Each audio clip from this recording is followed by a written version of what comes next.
Hi class, I want to welcome you to our first lecture in Minds, Brains, and Machines. I'm your professor, Spencer Ivy, and today we're going to be studying John Locke's conception of personal identity. So I wanted to begin with a question of why identity for this class. Well, identity is something like the user interface of the mind. If the brain is like the hardware of the computer and the mind is like the operating system, then the user interface, the part that all of the operating system and hardware, as they interact together, what they produce is an experience of for the user itself. And so as we're going to go through this class, we're going to study concepts in philosophy of mind, in the psychology and neuroscience of the brain, and in artificial intelligence. And all of this is connected with who and what we are. So we begin with where this debate begins, which is with Locke. Lived a very long time ago. He was a British empiricist. To be an empiricist means that he's interested in the sorts of natural phenomena that exist in the world in order to substantiate knowledge and scientific claims. So this is going to carry over into Locke's conception of identity. He wants there to be an empirical, testable, and factual about the world that we can know and measure and be in contact with conception of the self. His two most famous works, the selection of reading that we have from today is from an essay concerning human understanding, but you may also recognize John Locke from an American history course. He was a big inspiration for some of the founding fathers of America in drafting the American Constitution. So Locke is an innovator of the concept of personal identity. He is interested in numerical identity of a person through time. What this means is for something to be numerically identical, it can't be anything else. It can be all and only itself. And so what Locke wants to do is to investigate what's the sort of thing that I am and that you are that is all and only itself and that persists through time. So it's not enough just to say at some particular time you are that, but what is the thing that continues? And his goal is going to be to move from an emphasis on substance or body, from life and soul, to an emphasis on the mind. And what he's going to land on is a consciousness and memory criterion for identity. And most contemporary views on personal identity, this is still a very hot topic in philosophy, can trace themselves and do cite Locke still, because the debate really begins with him and what we'll be looking at today. So he gives a few definitions of different ways in which objects can have an identity in order to give himself targets to throw out, say well, that's not really what we're looking for personal identity. The first of which is simple bodies, or as he calls them, atoms. Now, back in 1690, an atom didn't mean the same thing that it means to us today with contemporary physics. An atom for Locke means simply something like the smallest, most basic unit of substance, material stuff, whatever everything divides down to when it gets as small as it gets, assuming that it can get as small as it gets, then that sort of thing is an atom. So what Locke says the definition of identity for an atom is, sorry, dog barking. What Locke says the identity of an atom is, or like a singular unitary substance, is the thing that only has the same properties and never changes. This is to be contrasted with a complex body or a mass of atoms, a collection of atoms, as long as that collection is unchanging. It doesn't change in space or in time. As long as it has all and only the same properties, then it's identical to itself. And this kind of definition of identity is defined on the basis of the substance of the material thing itself. If that substance is unchanged or unchanging, then it is identical to itself. Now, if you add an atom or remove an atom, the complex body will be different. The atom on its own that exists at time 1 and time 2, those are two different atoms by the criteria of this sort of definition for identity. Now, Locke also talks about the identity of artifacts, which is that they have a common organization. So as long as you can replace parts, so like you can replace the robot's arm and put on a new one, and as long as it's the same kind of arm and the general organization of the robot stays the same, then it's the same artifact, the same robot. This we can see is different from those substance criteria in that this is a continuity criterion. We're changing the substance when we change the parts. Say you remove a leg of a chair and you put a new one back on. Now what matters is the organization, that it still functions and looks like a chair. And so there's something to do with continuity here. This gets us closer to Locke's view of personal identity. Similarly for plants, we might ask, what makes the acorn the same as the oak tree? There's no substance shared between them. They're very different entities. The acorn, in fact, completely metamorphizes in order to become the oak tree. And so what Locke says of living organisms, particularly of plants, is that what makes the acorn identical to the oak tree, or the sapling identical to the full-grown organism, is just that there is a shared form of life, that the very same life that began in the acorn, though the substance completely changes, continues and completes in the oak tree. And that shared life is continuous and so sufficient for the identity of the thing. The same thing can be said of an animal, except that an animal is in motion. So it's not like a singular, stuck in the ground sort of plant, but it gets a little more complex with motion, but it shares the same form of life. And humans, inasmuch as humans are animals, also have a form of life and a particular sort of organization that continues. The body exists and has its own sort of identity that is like the life form of a plant or an animal. As it's going to turn out, substance criteria work only for identity of the simplest objects, because as soon as you get complex, objects change a lot, but we still call them the same object, the acorn and the oak tree, for instance. And for the identity of most of our natural and artifactual kinds, Locke proposes a continuity criteria, right? The organization of the form of life. But none of these criteria are going to be adequate for the identity of persons over time. The human body does not seem sufficient to Locke, and we'll see why in a moment, for the conception of personal identity. So Locke's goals are to give us an account of the numerical identity of persons across time that is, first, consistent with the possibility of an afterlife. He was an Enlightenment Christian who was not interested in being taken up by the Spanish Inquisition.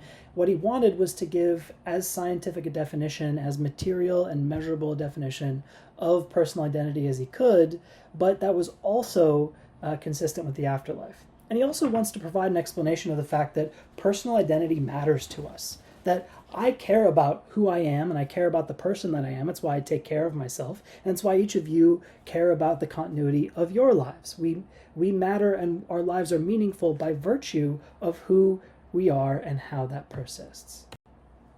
So Locke is going to reject a few views before he gives his own in order to sort of see the conceptual possibility space. This is like what we want to see or what we don't want to see as a definition of identity for persons. So he's going to reject a bodily criterion, that persons are bodies. He's going to reject the animal life criterion, that humans are animals. And he's going to reject the soul criterion, that persons are souls. And we should notice the body criterion is a substance criterion. It's going to have to do with the physical substance of the body, and the other two are continuity criteria. So what's wrong with the substance criteria? Well, a body seems to Locke to be insufficient for a person in as much as we can change the body and remain the same person. Just because you shave your head and you no longer have the same substance does not make you a new person. It would be ridiculous to say so. Now, for our next class, in our next lecture, we're going to be looking at Bernard Williams, who gives a bunch of really excellent and fun arguments for the body as the house of the person, and that we should care about the body as substantive for personal identity. But Locke rejects it on these grounds here. Now, we all probably remember Iago from Aladdin. This is something that Locke talks about. He might even have invented the character. With respect to the human or animal life criterion, right, that organization, that shared life of the acorn and the oak tree, Locke rejects this as being the appropriate sort of definition for human persons because it is neither necessary nor sufficient, meaning you can have a human body without having a personal identity, and likewise you can have a personal identity without having a human body. So Locke has us say, look, some people, for instance, can be in comas, and we say this person is a human body, and that human body we might have once known to be associated with a person, but they're brain dead, or like they no longer exhibit what it takes to be a person, and so we say body but not person. Likewise, we can imagine a cat or a parrot who discourses, reasons, and philosophizes.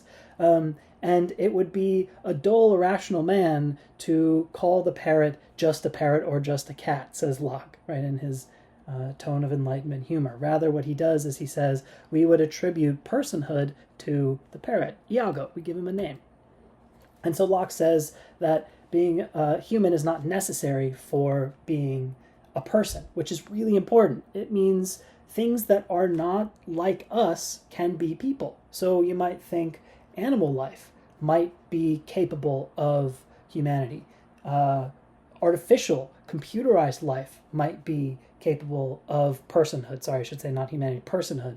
Likewise, aliens might be capable of personhood. That is to say, beings that we have no idea what they're like can still have a person's. And this is going to be important for later, because remember, one of Locke's goals is to have a conception of identity that's consistent with an afterlife. The soul and the afterlife are nothing like this, at least so the Christian mythos goes, and theology says. So if a person doesn't depend on this stuff, maybe it's consistent as well with the soul. But Locke is also going to reject that souls are sufficient for a person, in as much as they're not empirical. We can't know if my soul is the same soul that someone else had in the past. We also can't know, say, like maybe every second a new soul is passing through me. There's no way to empirically measure and understand this fact. And if we did think that you could have an old soul or a soul that had passed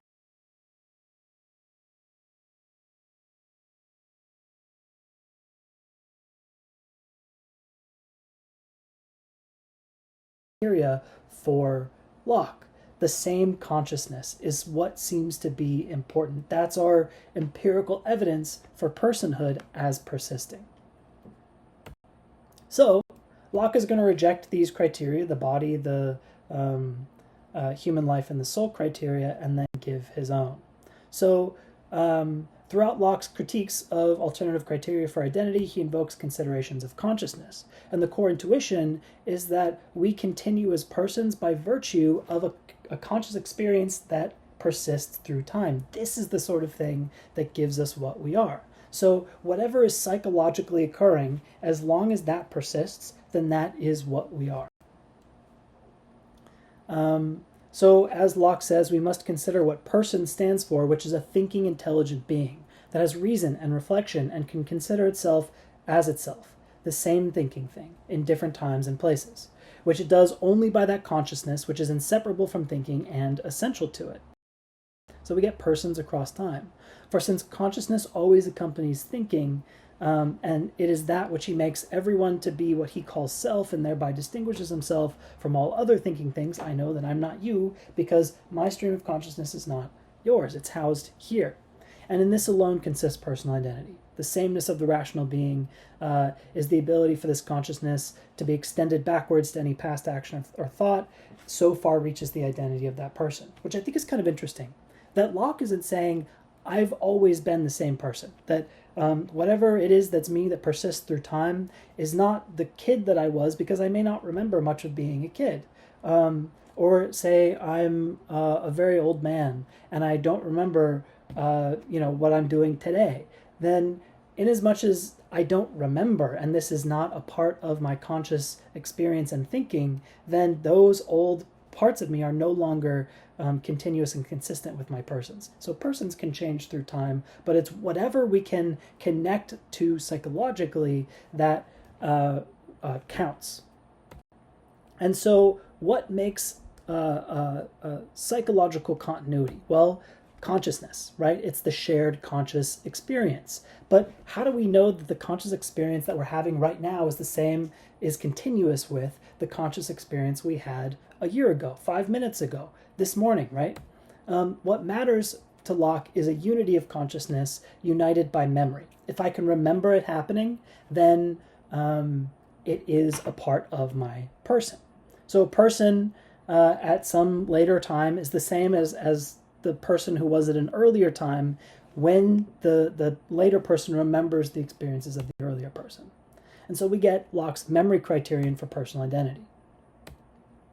And Locke is going to be a little specific with what counts as the appropriate sort of memory. It needs to be an experiential memory. So I might have an imagination that seems like I'm remembering something that I was never a part of. Locke is going to want to discount those kinds of imaginations from the sort of psychology that we count as being a part of the person. You need to actually have experienced what happened and remember what it was like to be in first person as you are having that experience. And this conception of memory as identity has certain advantages. It accommodates a bunch of our common sense intuitions, which is that what matters to us is from the first personal view. It's like what I do and what I experience matters to me, and it's that sort of continuity that is the meat and potatoes of Locke's account. It's also neutral on what realizes consciousness, right? So Locke's view is consistent with the conception of an afterlife that does not include this brain and this body potentially in what might live on. And so the person can live on without this stuff. There are a few problems with the view. There are things like gaps in consciousness and sleep. So if I fall asleep or if I black out, do I stop being myself? Well, Locke is may be able to say something like, if you could potentially remember, or if you had the capacity to remember, then it still counts. It gets a little questionable. Likewise, we might think in cases of memory loss, for an elderly person with dementia, for instance, who might come to light and remember things, but then forget them moments later, that this person is sort of like changing persons all the time as they remember and forget, and they're discordant and often dysphoric quality of long-term, short-term memory confusion can be really disorienting. So Locke wants to remind us of the difference between a human and a person. So for instance, the person with dementia might not always be the same person that is inhabiting that body that they have always inhabited. So as their disjointed memory sort of discontinuous psychological experience is affected by the disease, the body more or less is not. So we might say that's the same human, but it's not the same person, at least all the time. Likewise, we might think that what are we to say about the drunk who blacks out and commits some sort of crime drunkenly but doesn't remember that crime at all? Is that person, because it wasn't that person, because according to Locke, they're not psychologically continuity. There's no psychological continuity between the sober state and the drunk state. Locke is going to say, look, we have to sort of separate good legal practice from our metaphysics of personal identity. He's going to say human law punishes both, even if the person wasn't there because they blacked out. But in that great day when you get to the pearly gates, God will decide if you're actually at fault for what you did when you were drunk or not. So even though our best metaphysics aren't able to adjudicate and answer this question, there is a higher power eventually that's going to do it. Again, Locke is a Christian Enlightenment European thinker, so he's trying to defend and hold together all of his intuitions here. So what we see in conclusion is that there's a memory criterion, which is Locke's conception of personal identity. In order for the memory criterion to work, there needs to be some kind of psychological continuity, which is the psychological criterion, and then the foundation for it all is a continuity criterion at all. What matters for personal identity is continuity through time of the psychology, which is substantiated by the memory.